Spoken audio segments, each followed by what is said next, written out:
ಇದೆ, ರಿಲೀಸಿಗೆ ರೆಡಿ ಇದೆ. John 24 release ಮಾಡ್ತಾ ಇದ್ದೀವಿ. ಸೊ ನಿಮ್ಮ ಥ್ರೂ ಜನಗಳಿಗೆ ರೀಚ್ ಮಾಡಿಸೋಣ ಅನ್ನೋದಕ್ಕೆ ನಿಮ್ಮನ್ನು ಕರೆಸಿರೋದು. ಆ್ಯಂಡ್ ತುಂಬ ಥ್ಯಾಂಕ್ಸ್ ಎಲ್ಲರೂ ಬಂದಿದ್ದಕ್ಕೆ. 3 ಸಾಂಗ್ ರಿಲೀಸ್ ಮಾಡಿದ್ವಿ, ತುಂಬ ಒಳ್ಳೆಯ ರೆಸ್ಪಾನ್ಸ್ ಸಿಕ್ಕಿದೆ. ಆ್ಯಂಡ್ ಆ ರೆಸ್ಪಾನ್ಸ್ಗೆ ಜನಗಳಿಗೂ ಒಂದು ಥ್ಯಾಂಕ್ಸ್ ಹೇಳಬೇಕಿತ್ತು. ಸೊ ನಿಮ್ಮ ಥ್ರೂ ಹೇಳೋಣ ಅಂದ್ಬಿಟ್ಟೆ ನಿಮ್ಮನ್ನು ಇಲ್ಲಿ ಇನ್ವೈಟ್ ಮಾಡಿದ್ದು. ಆ್ಯಂಡ್ ನೀವುಗಳು ನಮ್ಮದೆಲ್ಲ ಸಾಂಗು ತುಂಬ ಇಷ್ಟಪಟ್ಟು ಪ್ರಮೋಟ್ ಮಾಡಿದ್ದೀರಾ. ಸೊ ಅದಕ್ಕೂ ತುಂಬ ದೊಡ್ಡ ಥ್ಯಾಂಕ್ಸ್. ಆ್ಯಂಡ್ ಈಗ ನೀವು ಕೇಳಿ. ಹಾಂ, ಈ ಸಿನಿಮಾ ಇಷ್ಟು ಚೆನ್ನಾಗಿ ಇವರೆಲ್ಲ ಹೇಳೋ ಥರ ಚೆನ್ನಾಗಿ ಬಂದಿರೋದಕ್ಕೆ ಕಾರಣ ನನ್ನ ಟೆಕ್ನಿಷಿಯನ್ಸು. ಈ cinema story writer Raghu Niduvalli and dialogue ಅವರೇ ಬರೆದಿರೋದು. ಆ್ಯಂಡ್ ನಮ್ಮ ಕ್ಯಾಮ್ರಾಮನ್ನು ಸಂಕೇತ್ ಆ್ಯಂಡ್ ಗಿರಿ ಅವರು, ಆ್ಯಂಡ್ ನಮ್ಮ ಎಡಿಟರ್ ಪ್ರಕಾಶು, ನಮ್ಮ ಎಲ್ಲರೂ, ನನ್ನ direction department. And most important ನಮ್ಮ ಚರಣ್ರಾಜ್ ಅವ್ರು ಕೊಟ್ಟಿರೋ ಮ್ಯೂಸಿಕ್ಕು. ಆ್ಯಂಡ್ ಇನ್ನೊಂದು ಹೇಳ್ತೀನಿ, ನೀವು ಸಾಂಗ್ನ ಎಷ್ಟು ಚೆನ್ನಾಗಿದೆ ಅಂತ ನಿಮಗೆಲ್ಲ ಅನಿಸ್ತಾ ಇದೆಯೋ ಅದಕ್ಕಿಂತ ಅದ್ಭುತವಾಗಿ ರೀರೆಕಾರ್ಡಿಂಗ್ ಮಾಡಿದ್ದಾರೆ. ನಮ್ಮ ಸಿನಿಮಾನ ಇನ್ನೊಂದು ಲೆವೆಲ್ಗೆ ಲಿಫ್ಟ್ ಮಾಡಿದ್ದಾರೆ ಅವರ ಮ್ಯೂಸಿಕ್ಕಿಂದ. ಸೊ ತುಂಬ ಖುಷಿ ಇದೆ. ನನ್ನ ಟೆಕ್ನಿಷಿಯನ್ಸು ನನ್ನ ವಿಷನ್ನ ಸಪೋರ್ಟ್ ಮಾಡಿದ್ದಾರೆ. ಆ್ಯಂಡ್ ಮೋಸ್ಟ್ ಆಫ್ ಆಲ್ ಎಲ್ಲದಕ್ಕಿಂತ ತುಂಬ ದೊಡ್ಡ ಥ್ಯಾಂಕ್ಸ್ ನಾನು ಹೇಳಬೇಕಾಗಿರೋದು ನಮ್ಮ ಪ್ರೊಡ್ಯೂಸರ್ ಜಯಣ್ಣ ಅವ್ರಿಗೂ ಮತ್ತು ಭೋಗಣ್ಣ ಅವ್ರಿಗೂ. ನಾನು ಕೇಳಿದೊಂದು ಇಲ್ಲ ಅಂತ ಹೇಳೇ ಇಲ್ಲ ಅವರು. ಏನು ಮಾಡ್ತೇವೆ ಮಾಡು ನಾವು ವಿರಾಟ್ನ ನಮ್ಮ ಇಂಡಸ್ಟ್ರಿಗೆ ಒಬ್ಬ ಹೀರೋ ಆಗಿ ನಿಲ್ಲಿಸ್ಬೇಕು ಅಂದರೆ ಅವರು ದುಡ್ಡು ಮಾಡಬೇಕು ಈ ಸಿನಿಮಾಯಿಂದ ಅನ್ನೋದನ್ನು ಬಿಟ್ಟು ನಮ್ಮ ಇಂಡಸ್ಟ್ರಿಗೆ ಒಬ್ಬ ಹೀರೋ ಬೇಕು ಅನ್ನೋ ಇಂಟೆನ್ಷನ್ ಇಟ್ಕೊಂಡು ನನಗೆ ಸಪೋರ್ಟ್ ಮಾಡಿದ್ರು. ಎಲ್ಲೂ ಒಂದು ಕಡೆನೂ ನೀವು ನೋಡ್ಬೋದು, ಸಿನಿಮಾ ನೋಡಿದ ತಕ್ಷಣ ಅನಿಸ್ಬೋದು ಎಲ್ಲರಿಗೂ ವಿರಾಟ್ ಸೆಕೆಂಡ್ ಸಿನಿಮಾಗೆ ಇಷ್ಟೊಂದೆಲ್ಲ ಖರ್ಚು ಮಾಡಬೇಕಿತ್ತ ಅಂತ. ಬಟ್ ಅವ್ರದ್ದು ಇಂಟೆನ್ಷನ್ ಏನಂದರೆ ಈ ವಿರಾಟ್ನ ಆ್ಯಸ್ ಅ ಹೀರೋ ನಮ್ಮ ಇಂಡಸ್ಟ್ರಿಗೆ ಒಂದು ಕೊಡುಗೆ ಕೊಡಬೇಕು ಅಂತ. ಸೊ ಆ ಇಂಟೆನ್ಷನಲ್ಲಿ ಅವ್ರು ಮಾಡಿದ್ದಾರೆ. ಆ್ಯಂಡ್ ಅದಕ್ಕೆ ತುಂಬ ದೊಡ್ಡ ಥ್ಯಾಂಕ್ಸು ನಾನು ನಮ್ಮ ಪ್ರೊಡ್ಯೂಸರ್ಸ್ಗೆ ಹೇಳ್ತೀನಿ. ಆ್ಯಂಡ್ ಅದ್ರ ಜೊತೆ ನಮ್ಮ ಎಕ್ಸಿಕ್ಯೂಟಿವ್ ಪ್ರೊಡ್ಯೂಸರು ಪ್ರೇಮ್ ಆಗಲಿ ಜಯಂತ್ ಆಗಲಿ ತುಂಬ ಸಪೋರ್ಟ್ ಮಾಡಿದ್ದಾರೆ. ಎಲ್ಲೂ ಈಗ ಏನೋ ಒಂದು ನಾವು ತುಂಬ ಒಂದು ಎಕ್ವಿಪ್ಮೆಂಟು ಕಾಸ್ಟ್ಲಿ ತರಿಸಿರ್ತೀವಿ, ಅದನ್ನು ನಾನು ಯೂಸ್ ಮಾಡಬೇಕು ಅನ್ನೋ ಟೈಮ್ ಯೂಸ್ ಮಾಡೋಕ್ಕಾಗಿಲ್ಲ. ಬಿಕಾಸ್ ಆಫ್ ಬೇರೆ ಶಾರ್ಟ್ಸ್ ತೆಗಿಬೇಕಾರೆ ಒಂದು ಸತಿನೂ ಬಂದ್ಬಿಟ್ಟಿಲ್ಲ, ಅದು ತಂದು ನಿಲ್ಸ್ಕೊಂಡು ವೇಸ್ಟ್ ಆಗ್ತಾಯಿದೆ. ಆ ಥರ ಒಂದು ಸತಿನೂ ನನಗೆ ಪ್ರೆಷರ್ ಕೊಟ್ಟಿಲ್ಲ. ಆರಾಮಾಗಿ ನನ್ನ ಕೆಲಸ ಮಾಡೋಕ್ಕೆ ನನಗೆ ಅವಕಾಶ ಮಾಡಿಕೊಟ್ರು. ಸೊ ಅದಕ್ಕೆ ಪ್ರೇಮ್ ಆ್ಯಂಡ್ ಜಯಂತ್ಗೂ ಥ್ಯಾಂಕ್ಸ್. ನಾನು ಆ್ಯಕ್ಚುಲಿ ಅದೇ ಜಯಣ್ಣ ಅವ್ರ ಬ್ಯಾನರ್ಗೆ ಪುನೀತ್ ಸರ್ಗೆ ಮಾಡಬೇಕಾಗಿದ್ದು ಸಿನಿಮಾ ಅನೌನ್ಸ್ ಆಗಿತ್ತಲ್ಲ. ಸೊ ಅದು ಮಾಡೋಕ್ಕಾಗದೇ ಇರೋದ್ರಿಂದ ಪುನೀತ್ ಸರ್ ನಮ್ಮನ್ನು ಆಗಿಲ್ಲ. ಬಟ್ ಆಗ ಜಯಣ್ಣವ್ರಿಗಿಲ್ಲ, ದಿನಾಕರ್ ನಿನ್ನ ಕೈಲಿ ನಾನು ನನ್ನ ಬ್ಯಾನರ್ಲಿ ಒಂದು ಸಿನಿಮಾ ಮಾಡಲೇಬೇಕು, ನಾನು ನಿಂಗೊಂದು ರಿಕ್ವೆಸ್ಟ್ ಕೇಳ್ತೀನಿ, ಸೊ ಬೇಜಾರು ಮಾಡ್ಕೊಳ್ದೆ ಮಾಡ್ತೀಯಾ ಅಂತ ಹೇಳಿದ್ರು.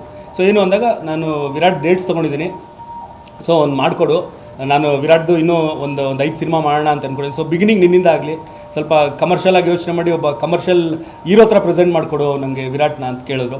ಸೊ ನನಗೂ ಖುಷಿ ಆಯಿತು. ಅಂದರೆ ಏನಾಗುತ್ತೆ ಅಂದರೆ ಒಂದಷ್ಟು ಈಗ ಫ್ರೀಡಮ್ ಜಾಸ್ತಿ ಸಿಗುತ್ತೆ ಹೊಸೊಬ್ಬನ ಜೊತೆಲಿ. ಅಂದರೆ ಅವ್ನಿಗೆ ಇಮೇಜ್ ಏನು ಸೃಷ್ಟಿ ಮಾಡಬೇಕು, ನಾವು ಅವ್ನ ಇಮೇಜ್ನ ಹೆಂಗೆ ಕಾಪಾಡಬೇಕಿಲ್ಲ, ಇಮೇಜೇ ಇರಲ್ವಲ್ಲ. ಸೊ ನಾವೇನು ಕ್ರಿಯೇಟ್ ಮಾಡ್ತೀವಿ, ಏನು ನಾವು ಹೇಳ್ತೀವಿ, ಅದನ್ನ ಈಸಿಯಾಗಿ ಅವ್ರನ್ನ ಹೇಳ್ಬೋದು, ಅವ್ರ ಥ್ರೂ ನಮ್ಮ ಕಥೆನ ಹೇಳ್ಬೋದು ಅಂತ. ಸೊ ವಿರಾಟ್ ಅದೇ ಸೆಕೆಂಡ್ ಸಿನಿಮಾ ಅಷ್ಟೇ, ಬಟ್ ಸಿನಿಮಾ ನೋಡಿದ್ರೆ ಗೊತ್ತಾಗುತ್ತೆ ಒಬ್ಬ ದೊಡ್ಡ ಕಮರ್ಷಿಯಲ್ ಹೀರೋಗೆ ಏನು ಮಾಡಬೇಕು ಅದನ್ನು ಮಾಡಿಬಿಟ್ಟಿದ್ದೀವಿ ಅಂತ. ಸೊ ಅದನ್ನು ಜನ ನೀವು ರೀಚ್ ಮಾಡಿಸಿ ಅವ್ರು ಎಕ್ಸೆಪ್ಟ್ ಮಾಡಿದ್ವಿ ಅಂದರೆ ನಮ್ಮ ಎಫರ್ಟ್ ಸಾರ್ಥಕ ಆಗುತ್ತೆ. ಇಲ್ಲ ಅಪ್ಪು ಸರ್ಗೆ ಬರ್ತಿದ್ದು ನನ್ನ ಕತೆ, ನಾನು ಮಾಡಿದ್ದಿದ್ದು ಕತೆ ಅದು. ಇದು ರಘು ನಿಡುವಳ್ಳಿಯವರು ಮಾಡಿದ್ದು ಲೈನ್ ಹಿಡ್ಕೊಂಡು ಕಂಪ್ಲೀಟ್ ನಮ್ಮದು ಟೀಮು ಸ್ಕ್ರೀನ್ ಪ್ಲೇ ಎಲ್ಲ ಮಾಡಿ, ಈವನ್ ವಿರಾಟ್ನೂ ಕೂರಿಸ್ಕೊಂಡಿದ್ವಿ ಸ್ಕ್ರೀನ್ ಪ್ಲೇಗೆ, ನಮ್ಮ ಪ್ರೇಮು ಕೂತಿದ್ರು. ಸೊ ಈಗ ತೆಲುಗು ಫಿಲಮಲ್ಲಿ ಆಗುತ್ತೆ ಅದು, ಒಬ್ಬ ಪ್ರೊಡ್ಯೂಸರು ಸ್ಕ್ರೀನ್ ಪ್ಲೇ ಕೂರೋದು. ಸೊ ನಮಗೆ ಕನ್ನಡದಲ್ಲೂ ನಮಗೆ ಆ ಥರ ಸಿಕ್ತ ಅವಕಾಶ. ಆ್ಯಂಡ್ ಅವ್ರದ್ದುಗಳು ಇನ್ಪುಟ್ಟು ಪ್ರೇಮ್ದಾಗಿರ್ಬೋದು, ಜಯಂತ್ದಾಗಿರ್ಬೋದು. ಜಯಂತ್ ಬಂದು ಭೋಗಣ್ಣ ಅವರ ಮಗ. ಸೊ ಅವ್ರದ್ದೆಲ್ಲ ತುಂಬ ಹೆಲ್ಪ್ ಆಯ್ತು ಇನ್ಪುಟ್. ಆ್ಯಂಡ್ ಇವನ್ ವಿರಾಟ್ದು ತುಂಬ ಹೆಲ್ಪ್ ಆಯ್ತು ನಮಗೆ. ಒಂದೇ ಅಂದರೆ ಪಾಪ ನಾವು ಸಂಜನನ್ನು ಕಾಸ್ಟ್ ಮಾಡಿದ್ದು ಕತೆ ಎಲ್ಲ ರೆಡಿ ಆದಮೇಲೆ, ಅದರಿಂದ ಅವ್ರನ್ನ ಸ್ಕ್ರೀನ್ ಪ್ಲೇ ಕೂರಿಸ್ಕೊಳ್ಳೋಕ್ಕಾಗಿರಲಿಲ್ಲ ಅಷ್ಟೇ.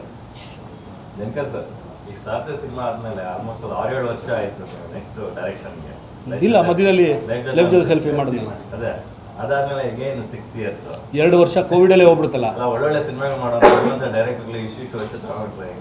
ಅಂದರೆ ನಿಜ ಹೇಳ್ಬೇಕಂದ್ರೆ ನನಗೆ ನಾನು ಬರೆದಿರೋ ಕತೆ ನನಗೆ ಎಕ್ಸೈಟ್ ಆಗಬೇಕು ಜಾಸ್ತಿ, ಆವಾಗ ಜನಗಳಿಗೆ ನಾನು ಎಕ್ಸೈಟ್ ಮಾಡ್ಬೋದು ಅನ್ನೋದು ನಂಬಿಕೆಯಲ್ಲಿರೋ ನಾನು. ಆ್ಯಂಡ್ ಸ್ವಲ್ಪ ನಿಜ ಹೇಳ್ಬೇಕಂದ್ರೆ ನಾವು ಸ್ವಲ್ಪ ಸ್ಲೋ, ಒಂದು ಜಾಬ್ ಅಟ್ ಎ ಟೈಮ್ ಮಾಡೋ, ನನಗೆ 2 ಒಟ್ಟಿಗೆ ಮಾಡೋಕ್ಕಾಗಲ್ಲ. ಸಾರಥಿ ಆದಮೇಲೆ ಬುಲ್ಬುಲ್ ಪ್ರೊಡಕ್ಷನ್ನು, ಮದುವೆ ಮುಕ್ತೆ ಪ್ರೊಡಕ್ಷನ್ ಎಲ್ಲ ಮಾಡ್ಬೇಕಾದ್ರೆ ಡೈರೆಕ್ಷನ್ ಬಗ್ಗೆ ನಾನು ಯೋಚನೆ ಮಾಡೋಕ್ಕಾಗ್ತಾ ಇರಲಿಲ್ಲ. ಅದರಿಂದ ಒಂದು ಸ್ವಲ್ಪ ಗ್ಯಾಪ್ ಆಗಿತ್ತು ಹೊರತು. ಸಿನಿಮಾನ ತುಂಬ ಟೈಮ್ ತೊಗೊಂಡು ಮಾಡಿದ್ರೆ ತುಂಬ ಅದ್ಭುತವಾದ ಮಾಡಿದ್ದೀನಿ ಅನ್ನೋ ಫೀಲ್ ಕೊಡೋದೇನಲ್ಲ. ಸೊ ಟೈಮ್ ತೊಗೊಂಡು ನೀಟಾಗಿ ನನಗೆ ಕನ್ವಿನ್ಸ್ ಆಗಬೇಕೆಲ್ಲ ಫಸ್ಟ್. ಇಲ್ಲ ಅದೆಲ್ಲನೂ ಪಾಪ ಅವ್ರಗಳ ಪ್ರೀತಿ ನನ್ನ ಕೈಲಿ. ಅದೇ ಒಂದು ದೊಡ್ಡ ಪ್ಲಸ್ ಏನಂದರೆ ನಾವು ಅಪ್ಪನ ಥರ ನಾನು ಕಾಣೋದ್ರಿಂದ ಸೊ ಅವ್ರನ್ನ ಜ್ಞಾಪಿಸ್ಕೋಬೇಕು ಅಂತ ಎಲ್ಲ ಪೀರಿಯಡ್ ಫಿಲ್ಮ್ಗಳಿಗೆ ನಾನು ಹಾಕೊಂಡ್ರು. ಈಗ ಪ್ರೆಸೆಂಟ್ ಬರೋ ಸಿನಿಮಾಗೆ ಯಾರು ಕೇಳಲ್ಲ ನನ್ನ. ಒಂದು ಸಿನಿಮಾನ ರೀಚ್ ಮಾಡೋದ್ರಲ್ಲಿ ಅವ್ರದೇ ಆದಂಥ ಒಂದು ಸ್ಟ್ರಾಟಜಿ ಇರುತ್ತೆ. ಈ ಸಿನಿಮಾದ ಒಂದು ಪ್ರಮೋಷನ್ ಆಕ್ಟಿವಿಟೀಸ್ ಪ್ರಚಾರನ ಯಾವ ರೀತಿ ಪ್ಲಾನ್ ಮಾಡ್ಕೊಂಡಿದ್ದೀರಾ? ನಿಜ ಹೇಳಬೇಕಂದ್ರೆ ಪ್ರಚಾರದ ಬಗ್ಗೆ ನಾನು ಜಾಸ್ತಿ ತಲೆ ಕೆಡಿಸ್ಕೊಂಡಿಲ್ಲ. ಯಾಕಂದರೆ one of the best distributor, ಅಂದರೆ ನಂಬರ್ 1 ಡಿಸ್ಟ್ರಿಬ್ಯೂಟರ್ ಕನ್ನಡ ಇಂಡಸ್ಟ್ರಿಗೆ. ಸೊ ಅವ್ರಿಗೆ ಗೊತ್ತು ಜನಗಳಿಗೆ ಹೆಂಗೆ ಈ ಸಿನಿಮಾನ ತಲುಪಿಸ್ಬೇಕು, ಹೆಂಗೆ ಅದನ್ನ ಪುಷ್ ಮಾಡಬೇಕು ಅನ್ನೋದು.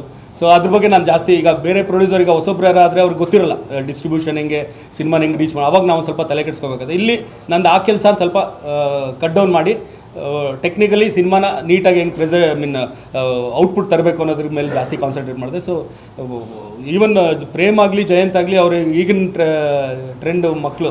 ಸೊ ಅವ್ರಿಗೆ ಗೊತ್ತು ಯಾರ ಥ್ರೂ ರೀಚ್ ಮಾಡಿಸ್ಬೇಕು ಅಂತ. ಆ್ಯಂಡ್ ನಮಗೆ ಕಾ ಪಿಕ್ಚರ್ಸ್ ಪ್ರವೀಣ್ ಅವರು ತುಂಬ ಇನ್ಪುಟ್ಸ್ ಕೊಟ್ಟಿದ್ದಾರೆ. ಸೊ ಅವ್ರದ್ದು ಹೆಲ್ಪ್ ತೊಗೊಂಡು ರೀಚ್ ಮಾಡಿಸ್ತಾ ಇದ್ದೀವಿ. ಒಂದಷ್ಟು ಅಡೆತಡೆಗಳ ನಡುವೆ ಒಂದು ಒಳ್ಳೆ ಗುಡ್ ಸೈನ್ ಅನ್ಬೋದು. ಅಣ್ಣ ತಮ್ಮದು ಮತ್ತೆ ಒಂದು ಕಾಣಿಸ್ತಿರೋದು ತುಂಬ ಖುಷಿಯ ವಿಚಾರ. ಈ ಸಿನಿಮಾಗೆ ಏನಾದರೂ ತಮ್ಮನ ಚಿತ್ರಕ್ಕೆ ಅಣ್ಣನ ಸಾಥ್ ಸಿಗ್ಬೋದಾ ಅಂತ ಸರ್? ಅಣ್ಣ ತಮ್ಮ ಬೇರೆ ಆಗಿದ್ರು ಅಂತ ಯಾರು ಹೇಳಿದ್ರು ನಿಮಗೆ? ಈಗ ಒಂದು ಫ್ಯಾಮಿಲಿ ಅಂದಾಗ ಸಣ್ಣ ಪುಟ್ಟ ಮಾತುಗಳು ಬಂದೋಗಿ ಗಂಡ ಹೆಂಡ್ತಿರ ಮಧ್ಯೆ ನಡೆಯುತ್ತೆ, ಅಪ್ಪ ಮಗನ ಮಧ್ಯೆ ನಡೆಯುತ್ತೆ. ಸೊ ಆ ಥರ ಇರುತ್ತೆ. ಒಂದು ಈಗ ದರ್ಶನ್ ಎಲ್ಲೋ ಪಬ್ಲಿಕ್ ಅಪಿಯರೆನ್ಸ್ಗೆ ಹೋದಾಗ ನಾನು ಜೊತೆಲಿ ಹೋದ್ರೆ ಮಾತ್ರ ನಿಮ್ಗೆ ಗೊತ್ತಾಗುತ್ತೆ. ಮನೇಲಿದ್ದಾಗ ದರ್ಶನ್ ಜೊತೆ ನಾನಿದ್ದೆ ಅಂದರೆ ನಿಮಗೆಲ್ಲಿ ಗೊತ್ತಾಗುತ್ತೆ. ಸೊ ನೀವು ನೋಡೋಕ್ಕಾಗಲ್ಲ. ಸೊ ಅದೇನು ದೂರ ಆಗಿರೋ ವಿಚಾರಗಳು ಇಲ್ಲವೇ ಇಲ್ಲ ಸರ್. ಅದು ಅದೇ ಒಂದು ಮಧ್ಯದಲ್ಲಿ ಒಂದು ತಿಂಗಳು 1.5 ತಿಂಗಳು ಸ್ವಲ್ಪ ಏನೋ ಮಾತಾಗಿದಾಗ ಮಾತಾಡಿರಲ್ಲ ಅಷ್ಟೇ. ಬಟ್ ಟಚ್ಚಲ್ಲಿ ಇದ್ದೇ ಇರ್ತೀವಿ. ಫೋನಲ್ಲಿ ಮಾತಾಡೋದಾಗಲಿ, ನಮ್ಮ ಅತ್ತಿಗೆ ಜೊತೆ ಇದ್ದೇ ಇರುತ್ತೆ. ಅದು ಕೊಟ್ಟರೆ ತುಂಬ ಖುಷಿ ಪಡ್ತೀನಿ. ಗೊತ್ತಿಲ್ಲ, ನಾನೇನು ಮಾತಾಡಿಲ್ಲ ಇದ್ರ ಬಗ್ಗೆ.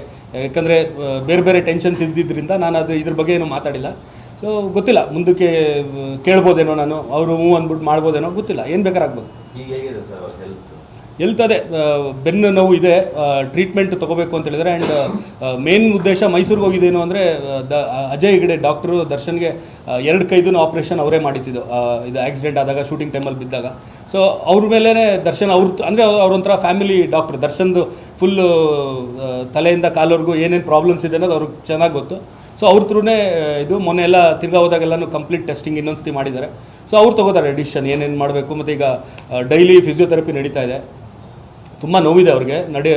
ಕಂಪ್ಲೀಟ್ ನಾರ್ಮಲಾಗೆ ನಡೆಯೋ ಥರ ಆಗೋವರೆಗೂ ಟ್ರೀಟ್ಮೆಂಟ್ ನಡಿಬೇಕು. ಆ ಟೈಮಲ್ಲಿ ನೀವು ಒಂದು ಕಡೆ ಸಿನಿಮಾ ಕಂಪ್ಲೀಟ್ ಮಾಡೋದಿತ್ತು, ಮತ್ತೊಂದು ಕಡೆ ಫ್ಯಾಮಿಲಿನ ನಿಭಾಯಿಸಬೇಕಿತ್ತು. ಅದನ್ನೆಲ್ಲ ಹೇಗೆ ನಿಭಾಯಿಸಿದ್ರಿ ಅಂತ? ಲಕ್ಕಿಲಿ ಶೂಟಿಂಗ್ ಮುಗಿದೋಗಿತ್ತು ನನಗೆ ಇನ್ಸಿಡೆಂಟ್ ನಡೆಯೋ ಟೈಮಲ್ಲಿ. ಆ್ಯಂಡ್ ಅದಾದಮೇಲಿಂದ ಮಿಕ್ಕಿದೆಲ್ಲನೂ ಮ್ಯಾನೇಜ್ ಮಾಡೋಕ್ಕೆ ನಮ್ಮ ಟೀಮು, ಈವನ್ ವಿರಾಟು ಎಷ್ಟೊಂದು ಸಪೋರ್ಟ್ ಮಾಡಿದ್ರು ನಮಗೆ. ನಮ್ಮ producer executive producer Premu Jayanth ಅವರೂ ನಂದು ಕೆಲಸನೂ ಸ್ವಲ್ಪ ಅವರು ತೊಗೊಂಡು ಎಲ್ಲ ಮಾಡಿದ್ದಾರೆ. ಅಂದರೆ ಎಲ್ಲ ಅವರು ನನಗೆ ಏನೇನು ಬೇಕಂತ ಅವ್ರಿಗೆ ಹೇಳ್ತಾ ಇದ್ದೆ, ಅವರೆಲ್ಲ ಮಾಡಿರೋ. ನಾನು ಹೋಗಿ ಫೈನಲ್ ಚೆಕ್ಕು, ಅದರಲ್ಲಿ ಏನೇನು ಕರೆಕ್ಷನ್ಸ್ ನನಗೆ ಹೆಂಗೆ ಬೇಕು ಹಂಗಿದೆಯಾ, ಇಲ್ಲ ಏನಾರ ಕರೆಕ್ಷನ್ಸ್ ಬೇಕು, ಅವೆಲ್ಲ ನಾನು ಮಾಡಿಸ್ಕೊಳ್ತಾ ಇದ್ದೆ. ಇನ್ನೊಂದು ಸೋಷಿಯಲ್ ಮೀಡಿಯಾದಲ್ಲಿ ಒಂದು ಚರ್ಚೆ ಆಗ್ತಾ ಇದೆ, ದಿನಕರ್ ಸರ್ ಮತ್ತೆ ದರ್ಶನ್ ಸರ್ ಒಂದು ಸಿನಿಮಾ ಡೈರೆಕ್ಷನ್ ಮಾಡ್ತಾರೆ, ಜಯಣ್ಣ ಅವರ ಪ್ರೊಡಕ್ಷನ್ ಎಲ್ಲ ಸಿನಿಮಾ ಬರುತ್ತೆ ಅನ್ನುವಂಥದ್ದು ಒಂದಷ್ಟು ಚರ್ಚೆಗಳಾಗ್ತಿದೆ. ಇಲ್ಲ, ಪ್ರೊಡಕ್ಷನ್ ಬಗ್ಗೆ ಅಲ್ಲಲ್ಲ, ಪ್ರೊಡಕ್ಷನ್ ಬಗ್ಗೆ ಇನ್ನೂ ಆಲೋಚನೆ ಮಾಡಿಲ್ಲ. ಯಾಕಂದರೆ ದರ್ಶನ್ ಜೊತೆ ಸಿನಿಮಾ ಮಾಡೋದಂತೂ ಕನ್ಫರ್ಮು 2026 ಮೋಸ್ಟ್ಲಿ ಆಗ್ಬೋದು. ಯಾಕಂದರೆ ಈಗ ಇನ್ನೂ 2 ದರ್ಶನ್ ಸಿನಿಮಾಗಳಿದೆ, ಅದೆರಡು ಮುಗಿದ ಮೇಲೆ ಮಾಡ್ಬೋದು. ಆ್ಯಂಡ್ ಪ್ರೊಡ್ಯೂಸರ್ ದರ್ಶನದ ತುಂಬ ದೊಡ್ಡ ಲಿಸ್ಟ್ ಇದೆ, ಅದರಲ್ಲಿ ಯಾರು ಹೋಗ್ಬೋದು. ಇದು ಗೋವಾ, ಮಂಗಳೂರು, ಬ್ಯಾಂಗ್ಳೂರು, ಮೈಸೂರು ಎಲ್ಲ ಶೂಟಿಂಗ್ ಮಾಡಿದೆ. ಉಡುಪಿ ಮಂಗಳೂರು. ಹಾಂ, 5 ಸಾಂಗ್ ಇದೆ. ಈಗ 3 ಬಿಟ್ಟಿದ್ದೀವಿ, ಇನ್ನೂ 2 ಟ್ರಂಪ್ ಕಾರ್ಡ್ಗಳಿದೆ ನಮ್ಮ ಹತ್ರ. ಸೊ ಅದನ್ನು ಈಗ Jan 5th ಅದನ್ನು ಬಿಡೋಣ ಅಂತ ಅಂದ್ಕೊಂಡಿದ್ದೀವಿ. ಆ್ಯಂಡ್ Jan 14th ಇಲ್ಲ ಅದಕ್ಕಿಂತ ಬಿಫೋರೇನೆ 10th ಇಲ್ಲ 14th ಹಂಗೆ ಟ್ರೇಲರ್ನ ರಿಲೀಸ್ ಮಾಡೋಣ ಅಂತ ಅಂದ್ಕೊಂಡಿದ್ದೀವಿ. ಸೊ ಅದಕ್ಕೆಲ್ಲ ನಿಮ್ಗಳ ಸಪೋರ್ಟ್ ಬೇಕು.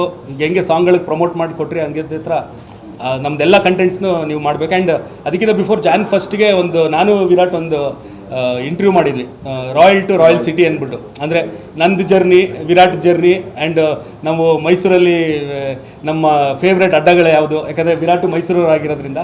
ಸೊ ಅದನ್ನೆಲ್ಲ ಇಟ್ಕೊಂಡು ಒಂದು ಡಿಫ್ರೆಂಟ್ ಕಂಟೆಂಟ್ದು ಸಿನಿಮಾ ಪ್ರಮೋಷನ್ಗೆ ಅಂತಲೇ ಅದೊಂದು ಶೂಟ್ ಮಾಡಿದ್ವಿ. ಜಾನ್ ಫಸ್ಟಿಗೆ ಬಿಡ್ತೀವಿ, ಆ್ಯಂಡ್ ಅದಕ್ಕೆ ಯಾವುದು ಕಾಪಿರೈಟ್ದು ಇದಿಲ್ಲ. ಸೊ ಎಲ್ರಿಗೂ ಅದನ್ನ ತಲುಪಿಸ್ತೀವಿ. ಎಲ್ಲರೂ ಅವ್ರವರು ನಿಮ್ದು ಇದ್ರಲ್ಲಿ ಹಾಕಿ ನಮಗೆ ಸಪೋರ್ಟ್ ಮಾಡಿಕೊಡ್ಬೇಕು.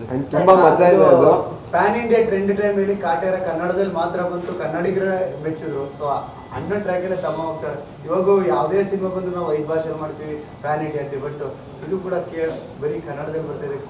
ಇದು ಹೇಗೆ ಸರ್? ಫಸ್ಟ್ ಆಫ್ ಆಲ್ ನನಗೆ ಈ ಪ್ಯಾನ್ ಇಂಡಿಯಾ ಕಾನ್ಸೆಪ್ಟೇ ತಲೆಗೆ ಹೋಗಿಲ್ಲ ಸರ್. ಕನ್ನಡದಲ್ಲಿ ಮಾಡಿಬಿಟ್ಟು ಡಬ್ ಮಾಡೋದು ಹೆಂಗೆ ಮಾಡಿದ್ರೆ ಪ್ಯಾನ್ ಇಂಡಿಯಾ ಅಂತ ಮಾಡಿದ್ರೆ ಎಲ್ಲದರಲ್ಲೂ ಶೂಟ್ ಮಾಡಿದ್ರೆ ಬೆಟರ್ ಅಂದರೆ ನನ್ನ ಫೀಲು. ಅದು ಒಬ್ಬೊಬ್ರದ್ದು ಒಂದಿರುತ್ತೆ, ನನ್ನ ಫೀಲು. ಇವನ್ ಒಂದಷ್ಟು ನಾವೀಗ ಕನ್ನಡ ಸಿನಿಮಾನ ತೆಲುಗಲ್ಲಿ ನೋಡಿದಾಗ ಲಿಪ್ ಸಿಂಕ್ ಆಗ್ತಿರಲ್ಲ, ನಮಗೆ ನಮ್ಮದ್ರಲ್ಲೇ ಲಿಪ್ ಸಿಂಕ್ ಆಗಿಲ್ಲ ಅಂದರೆ ಒಂದು ಸ್ವಲ್ಪ ನನಗೆ ಪರ್ಸ್ನಲಿ ಇರಿಟೇಟ್ ಆಗಿಬಿಡುತ್ತೆ. ಸೊ ಆ ಥರ ಮೈಂಡ್ಸೆಟ್ ಈ ಸಿನಿಮಾ ಮಾಡಿದಾಗ ನಾನು ಅದು ಪ್ಯಾನ್ ಇಂಡಿಯಾ ಮಾಡಬೇಕು ಅಂತ ಅಂದ್ಕೊಂಡಿಲ್ಲ. ಸಿನಿಮಾ ಬಂದ ಮೇಲೆ ಜನಗಳಿಗೆ ಇಷ್ಟ ಆದಮೇಲೆ, ಈಗ ನೋಡಿ ಕಾಂತಾರ ಪ್ಯಾನ್ ಇಂಡಿಯಾ ಮಾಡಿಲ್ಲ ಅವರು, ಬಟ್ ಜನ ಪ್ಯಾನ್ ಇಂಡಿಯಾ ಮಾಡಿದ್ರು. ಆ ರೀತಿಯಲ್ಲಿ ಏನಾಗುತ್ತೆ ಅಂದರೆ ವೆಲ್ ತುಂಬ ಖುಷಿ ಮಾಡ್ತೀವಿ ಆ ಥರ. ಸರ್, ನೀವು ಅವಾಗಲೇ ಹೇಳ್ತೀರಿ ದರ್ಶನ್ ಅವರ ಇನ್ಸಿಡೆಂಟ್ ಆಗಕ್ಕೆ ಮುಂಚೆ ನಾನು ಶೂಟಿಂಗ್ ಎಲ್ಲ ಮುಗಿಸ್ಬಿಟ್ಟಿದ್ದೆ ಅಂತ. ಆ ಟೈಮಲ್ಲಿ ಏನಾದರೂ ಸಿನಿಮಾ ಬಗ್ಗೆ ಮಾತಾಡಿದ್ದು, ಶೇರ್ ಮಾಡಿದ್ದು, ನೀವು ಯಾವ ಸಿನಿಮಾ ಮಾಡ್ತೀರಾ ಇದೆಲ್ಲ ಅಪ್ಡೇಟ್ ಸಿಗುತ್ತಾ ಅವ್ರಿಗೆ? ಅಂದರೆ ಸಿನಿಮಾ ವಿಚಾರ ಎಲ್ಲ ಶೇರ್ ಮಾಡಿ. ನಾನು ರಾಯಲ್ ಮಾಡ್ತಾ ಇರೋದು ಮುಹೂರ್ತ ಆದಾಗಿಂದ ಗೊತ್ತಿತ್ತು, ಯಾಕಂದರೆ ರಾಯಲ್ಗೆ ಕ್ಲ್ಯಾಪ್ ಮಾಡಿದ್ದೆ ನಮ್ಮಮ್ಮ. ಸೊ ಎಲ್ಲ ಗೊತ್ತಿತ್ತು ಅವ್ರಿಗೆಲ್ಲನೂ. ಯಾರು ಕತೆ ಸರ್, ನಿಜ ಹೇಳಬೇಕು ಅಂದರೆ ನಾನು ದರ್ಶನ್ ಸಿನಿಮಾಗಳು ಮಾಡಬೇಕಾದ್ರೆ ನನ್ನ ಹತ್ರ ಕತೆನೇ ಕೇಳೋಲ್ಲ ಸರ್. ಅವ್ನಿಗೇನೋ ನನ್ನ ಮೇಲೆ ನಂಬಿಕೆ, ಅವ್ನು ಮಾಡ್ತಾನೆ, ಚೆನ್ನಾಗಿ ಮಾಡ್ತಾನೆ ಅಂತ. ನಾನು ಅವ್ರಿಗೆ ಜೊತೆಲಿ ಒಂದೇ ಕತೆ ಅಂತ ಹೇಳಿತಿದ್ದು, ಅಂದರೆ ಪ್ರೊಡಕ್ಷನ್ ಮಾಡಬೇಕಿತ್ತಲ್ಲ. ಸೊ ಅದಕ್ಕೆ ಅಂದರೆ ನಾನು ಹೋಗ್ತಾ ಇರೋ ದಾರಿ ಕರೆಕ್ಟಾ ಇಲ್ವಾ ಅಂತ ತಿಳ್ಕೊಳ್ಳೋಕೆ, ಯಾಕಂದರೆ ಅವನು ಇಂಡಸ್ಟ್ರಿಯಲ್ ಸೀನಿಯರ್ ನನಗಿಂತ. ಸೊ ಅದೊಂದೇ ಹೇಳಿದ್ದು. ನವಗ್ರ ಕತೆ ಹೇಳಿರಲಿಲ್ಲ ನಾನು, ಸಾರಥಿ ಕತೆ ಹೇಳಿರಲಿಲ್ಲ ನಾನು ಅವನಿಗೆ. ಈವನ್ ಬುಲ್ಬುಲ್ ಮಾಡ್ತೀವಿ ಅಂದಾಗ್ಲೂ ಈ ಥರ ಡಾರ್ಲಿಂಗ್ ರೀಮೇಕ್ ಮಾಡ್ತೀವಿ ಅಂತ ಹೊರತು ಸ್ಕ್ರೀನ್ ಪ್ಲೇ ಹೆಂಗೆ ಮಾಡ್ತೀವಿ ಅಂತ ಹೇಳಿರಲಿಲ್ಲ. ಅದು ಬ್ಲೈಂಡ್ ಬಿಲೀಫು ತಮ್ಮನ ಮೇಲೆ. ಅದು ನಾವು ನಮ್ಮ ಟೀಮಲ್ಲಿ ಡಿಸ್ಕಷನ್ ಆಗಿದ್ದೆ, ನಾನಾಗಲಿ ಜಯಣ್ಣ ಆಗಲಿ ಫುಲ್ಲು ನಮ್ಮ ಟೀಮೆಲ್ಲ ಕೂತ್ಕೊಂಡು ಯಾವಾಗ ರಿಲೀಸ್ ಮಾಡೋಣ ಅಂತ ಅಂದ್ಕೊಂಡಿದ್ದೆ January 24. ಇದಕ್ಕಿಂತ ಬಿಫೋರೆಲ್ಲ ಏನು ಇಲ್ಲ. ಅದೇ ಆವಾಗಲೇ ಅಲ್ಲಿ ಟಿಫನ್ ಮಾಡೋಕ್ಕಾರೆ ಒಂದಿಬ್ರು ಕೇಳಿದ್ರು, ನನಗೆ ಅದು ಆಶೆ ಯಾವಾಗ ಯಾರು ಹೇಳಿದ್ರು ಅನ್ನೋ ಥರ ಅನಿಸ್ತು. ಬಟ್ ಇಲ್ಲ, 24 Jan ಅಂತಲೇ ಫಿಕ್ಸ್ ಆಗಿದ್ದು, ಅದೇ ಡೇಟಿಗೆ ಬರ್ತೀವಿ.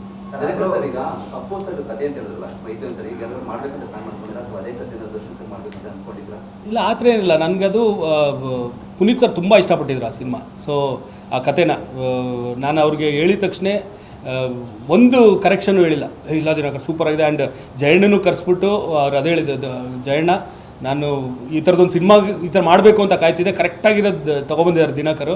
ಆ್ಯಂಡ್ ದಿನಕರ್ ಶೈಲಿಯಲ್ಲಿ ಸಿನಿಮಾನ ನಾನು ತುಂಬ ಇಷ್ಟಪಟ್ಟೆ, ಅವರೊಂದು ಪ್ರೀವಿಯಸ್ ಫಿಲಮ್ ಎಲ್ಲ. ಸೊ ಈ ಥರ ಇದನ್ನ ಅವ್ರು ಹೆಂಗೆ ಅಂದ್ಕೊಂಡಿದ್ರೆ ದಯವಿಟ್ಟು ಅದೇ ಥರ ಮಾಡೋಣ, ಏನು ಕಾಂಪ್ರಮೈಸು ಎಲ್ಲ ಬೇಡ, ಒಂಚೂರು ಖರ್ಚಾದರೂ ಪರವಾಗಿಲ್ಲ ಮಾಡೋಣ ಅಂತ. ಆ್ಯಂಡ್ ಅದೇ ಹೇಳಿದ್ಮೇಲೆ ನನಗೂ ಹೇಳಿದ್ರು, ದಿನಕರ್ ಅನ್ನೆಸೆಸರಿಯಾಗಿ ಏನು ಖರ್ಚು ಮಾಡಿಸ್ಬೇಡಿ, ಸೊ ಪ್ರೊಡ್ಯೂಸರ್ನು ಮಂಡೇಲಿ ಇಟ್ಕೊಂಡು ಮಾಡಿ ಅಂತ. ಆ್ಯಂಡ್ ತುಂಬ ಖುಷಿಯಾಗಿದೆ ಏನು ಅಂದರೆ ಆಲ್ಮೋಸ್ಟ್ ಒಂದು 3-4 ಮಂತ್ಸ್ ತುಂಬ ರೆಗ್ಯುಲರ್ ಟಚಲ್ಲಿದ್ವಿ ನಾನು ಪುನೀತ್ ಸರು. ನನಗೆ ಆ್ಯಕ್ಚುಲಿ ಅವ್ರ ಜೊತೆಯಲ್ಲಿ ಮಾತಾಡ್ಬೇಕಾದ್ರೆ ಒಬ್ಬ ಸೂಪರ್ ಸ್ಟಾರ್ ಜೊತೆಲಿ ಮಾತಾಡ್ತಿದ್ದೀನಿ ಅಂತಲೇ ಅನಿಸಿಲ್ಲ, ಅಷ್ಟು ಕಂಫರ್ಟಬಲ್ ಝೋನ್ ಕ್ರಿಯೇಟ್ ಮಾಡಿದರು. ಆ್ಯಂಡ್ ಜಯಣ್ಣ ಅವ್ರ ಹತ್ರ ಈ ಥರ ಪುನೀತ್ ಸರ್ ಕತೆ ಮಾಡಬೇಕು, ಸಿನಿಮಾ ಕತೆ ಮಾಡಬೇಕು, ಕತೆ ಮಾಡಿದ್ದೀನಿ, ಸಿನಿಮಾ ಮಾಡಬೇಕು ಅಂದಾಗ ಫಸ್ಟ್ ಜಯಣ್ಣ ಹೇಳಿದ್ದು ಮಾಡ್ತೀನೋ ಮಾಡಲ್ಲ ಅಂತ ಹೇಳಿದ. ದಿನಕರ್ ನೀನು ಎಂಜಾಯ್ ಮಾಡ್ತೀವಿ ಅವ್ರ ಜೊತೆಲಿ ಸಿನಿಮಾ ಮಾಡಿದ್ರೆ ನೀನು ಒಂದು. ಸೊ ಒಬ್ಬ ಅದೇ ತಾನೇ, ಈಗ ನಾವು ಏನು ಕೆಲಸ ಮಾಡ್ತೀವಿ ಅದು ಎಂಜಾಯ್ ಮಾಡಿದ್ರೇ ನಾವೇನು ಅಂದ್ಕೊಂಡಿದ್ದೆ ಅದ್ರ ಡಬಲ್ ಔಟ್ಪುಟ್ ಬರೋದಕ್ಕೆ ಸಾಧ್ಯ. ಇಲ್ಲ ಏನೋ ಮಾಡೋಕ್ಕೆ ಇದೇನಕ್ಕೆ ಮಾಡ್ತೀರಾ, ಇದು ಬೇಡ, ಹಂಗೆ ಹಿಂಗೆ ಅಂತ ಹೇಳಿದಾಗ ನಾವು ಅಂದ್ಕೊಳ್ಳೋಕ್ಕಿಂತ ಇನ್ನೂ ಚಿಕ್ಕದಾಗ್ಬಿಡುತ್ತೆ ಆ ವಿಚಾರ, ದೊಡ್ಡದಾಗಲ್ಲ. ಆ ಥರ ಅದೇ ಥರ ಇವನ್ ಜಯಣ್ಣನೂ ಅಷ್ಟೇ. ಈ ಸಿನಿಮಾಗೆ ನಾನು ಏನೇನು ಬೇಕು ಅಂದಿದ್ದೀನಿ, ಜಯಣ್ಣ ನನಗೆ ಒಂದೇ ಒಂದು ದಿನಕ್ಕೆ ರೋಲ್ಸ್ ರಾಯ್ ಬೇಕು ವಿಲ್ಲನ್ ಇಂಟ್ರಡಕ್ಷನ್ಗೆ ಅಂದೆ. ತಗೋಪ್ಪ, ಎಷ್ಟು ಬೇಕು ಅದು per day, I mean per hour cost. ಅದಕ್ಕೆ ಈ ಥರ 75,000 80,000 ಹಂಗಿರುತ್ತೆ. ತಲೆನೇ ಕೆಡಿಸ್ಕೊಂಡಿಲ್ಲ, ಕೊಟ್ಟರು ಮಾಡು ಒಂದು. ಬರೀ ವಿಲ್ಲನ್ ಬಂದು ಗಾಡಿ ನಿಲ್ಲಿಸ್ಬೇಕು, ಅದರಿಂದ ಇಳಿಬೇಕು, ಅಷ್ಟೇ ಇರೋದು ಶಾರ್ಟ್. ಬಟ್ ಆ ಖರ್ಚು ಮಾಡಿದ್ರು, ಅಂದರೆ ಸಿನಿಮಾಲಿ ಅದಂಗೆ ಕಾಣಿಸ್ಬೇಕಾಗಿತ್ತು ಆ ಸೀನು. ಸೊ ಅದನ್ನು ಹಂಗೆ ಸರ್, ಯಾಕಂದರೆ ನೀವು ಈಗ ಜಯಣ್ಣ ಫಿಲಮ್ಸ್ ಆದ್ರಿಂದ ಪುನೀತ್ ಸರ್ ಸಿನಿಮಾ ವಿಚಾರವಾಗಿ ಒಂದಷ್ಟು ದಿನ ಟ್ರಾವೆಲ್ ಮಾಡಿದ್ರಿ. ಆ ಒಂದು ಜರ್ನಿ, ಅಪ್ಪು ಸರ್ ಜೊತೆ ಒಂದು ಒಡನಾಟ, ಒಂದು ಜರ್ನಿ ಬಗ್ಗೆ ಹೇಳೋದಾದ್ರೆ ಅದೇ ಈಗ ಹೇಳೋದಲ್ಲ, ನಂಗೆ ತುಂಬ ಖುಷಿ ಆಯಿತು. ಆಲ್ಮೋಸ್ಟ್ ತುಂಬ ರೆಗ್ಯುಲರ್ ಟಚಲ್ಲಿದ್ವಿ ನಾನು ಪುನೀತ್ ಸರು. ಅವರು ಫ್ರೀ ಇದ್ದಾಗ ಕಾಲ್ ಮಾಡೋರು, ದಿನಕರ್ ಬನ್ನಿ ಮಾತಾಡೋಣ ಅನ್ನೋರು. ನಾನು ಹೋಗ್ತಿದ್ದೆ, ಜಯಣ್ಣನೂ ಬರೋರು. ತುಂಬ ಚೆನ್ನಾಗಿತ್ತು. ಅಂದರೆ ಅದೇ ಹೇಳೋದಲ್ಲ, ಅವ್ರ ಜೊತೆ ನಾನೊಬ್ಬ ಸೂಪರ್ ಸ್ಟಾರ್ ಜೊತೆಲಿ ಮಾತಾಡ್ತಿದ್ದೀನಿ ಅನ್ನೋ ಫೀಲೇ ಇರಲ್ಲ. ನಾನು ದರ್ಶನ್ ಜೊತೆಲಿ ಹೆಂಗೆ ಮಾತಾಡ್ತೀನಿ ಹಂಗೆ ಅಲ್ಲಿ ದರ್ಶನ್ ಹತ್ರ ಹೋಗೋಬಾರ ಅಂತ ಮಾತಾಡ್ತಿರ್ತೀನಿ, ಇವ್ರ ಹತ್ರ ಹೋಗಿ ಬನ್ನಿ ಅನ್ನೋ ಅಷ್ಟೇ ಡಿಫ್ರೆನ್ಸ್ ಇದ್ದಿದ್ದು ನನಗೆ. ಇನ್ನು ಮಿಕ್ಕಿದೆಲ್ಲ ಸೇಮ್ ಹಂಗೆ ಇತ್ತು. ಹಿಂಗೆ ಮಾಡೋಣ ಹಂಗೆ ಮಾಡೋಣ, ಏನು ಅಂದ್ಕೊಂಡಿದ್ರೆ ಇದ್ರ ಬಗ್ಗೆ, ಈ ಥರ ಸೀನ್ ಹೆಂಗೆ ಪ್ರೆಸೆಂಟ್ ಮಾಡ್ತೀರಾ, ಈ ಥರ ಎಲ್ಲ ಡೀಟೇಲಾಗಿ ಕೇಳೋರು. ನಂಗೆ ತುಂಬ ಖುಷಿ ಆಗೋದು. ಅಂದರೆ ನನ್ನ ವಿಷನ್ನ ಅವರು ಅರ್ಥ ಮಾಡ್ಕೊಳ್ಳೋಕೆ ಟ್ರೈ ಮಾಡ್ತಾಯಿದ್ರು.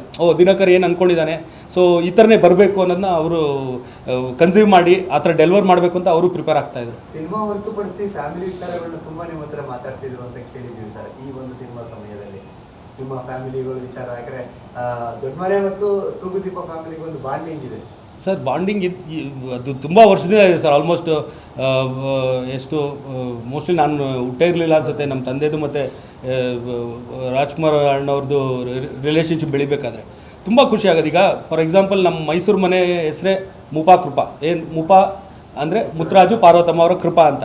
ಸೊ ಅಷ್ಟು ಅವ್ರ ಮೇಲೆ ನಂಬಿಕೆ ಇಟ್ಟು ಆ ಮನೆಗೆ ಎಲ್ರದ್ದು ಒಂದು ಆಸೆ ಇರ್ತದೆ, ಒಂದು ಮನೆ ಕಟ್ಕೋಬೇಕಂತ. ಅದಕ್ಕೆ ಅವ್ರ ಹೆಸರೇ ಇಟ್ಟಿದ್ದಾರೆ ಅಂದಾಗ ಸೊ ಆ ಲೆವೆಲ್ಗಿತ್ತು ನಮ್ಮ ತಂದೆದು ಮತ್ತು ಅವ್ರದ್ದು ಬಾಂಡಿಂಗು. ಆ್ಯಂಡ್ ಈವನ್ ಅವರು ಅಷ್ಟೇ ಇರೋರು.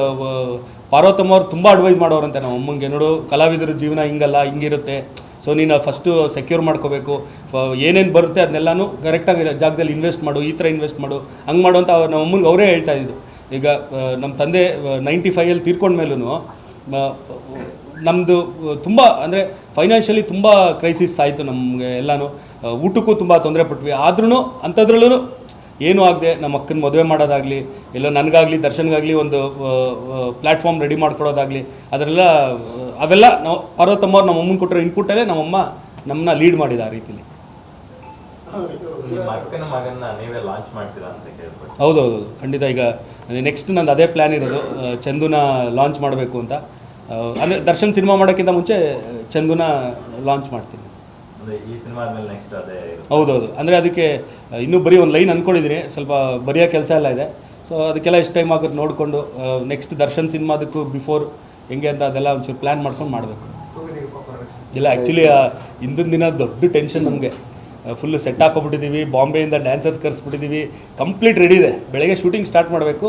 ನಾವಲ್ಲಿ ಸೆಟ್ಟಲ್ಲಿ ಎಲ್ಲ ಇದನ್ನು ಚೆಕ್ ಮಾಡ್ತಾ ಕೂತಿದ್ದೀವಿ, ನಾನು, ಪ್ರೇಮು, ನಮ್ಮ ಡೈರೆಕ್ಷನ್ ಡಿಪಾರ್ಟ್ಮೆಂಟ್ ಅವರೆಲ್ಲ.